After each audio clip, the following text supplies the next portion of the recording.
৩১ দফা নিয়ে কর্মশালা এবং ইফতার অনুষ্ঠানে জ্যেষ্ঠ নেতাদের সামনে দুপক্ষ মারামারিতে জড়িয়ে পড়ার ঘটনায় কাফরুল থানা বিএনপির ৭ নেতাকে বহিষ্কার করেছে ঢাকা মহানগর উত্তর বিএনপি।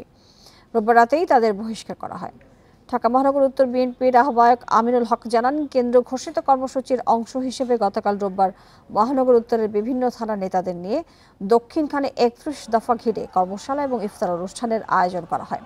কর্মশালা শুরুতেই মহানগর ও কেন্দ্রীয় নেতাদের সামনে কাফরুল থানা বিএনপির দুই গ্রুপ সংঘর্ষে জড়িয়ে পড়ে।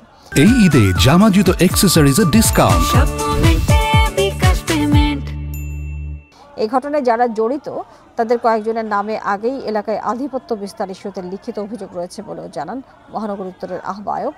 বহিষ্কৃতরা হলেন ঢাকা মহানগর উত্তরের আওতাধীন ৯৪ নম্বর ওয়ার্ড বিএনপির কাফরুল থানা সভাপতি কবির হোসেন মিল্টন, ১৪ নম্বর ওয়ার্ড বিএনপির সভাপতি আবু হানিফ, সিনিয়র সহসভাপতি আরিফ মৃধা, ৪ নম্বর ওয়ার্ড বিএনপির সিনিয়র সহসভাপতি সাইফুল ইসলাম, ঢাকা মহানগর উত্তর বিএনপির সাবেক সদস্য আহসানুল্লাহ চৌধুরী হাসান, ৪ নম্বর ওয়ার্ড বিএনপির সাংগঠনিক সম্পাদক হুমায়ুন কবির নিখিল এবং ১৬ নম্বর ওয়ার্ড বিএনপির সাংগঠনিক সম্পাদক আলম ভুইয়া। এদিকে বহিষ্কারাদেশের পরপরই বহিষ্কৃত এবং তাদের সমর্থকরা রাত ১০টার দিকে বহিষ্কারের প্রতিবাদে রাজধানীর মিরপুর ১০ নম্বর গোল চত্বরে এলাকায় বিক্ষোভ মিছিল করেন।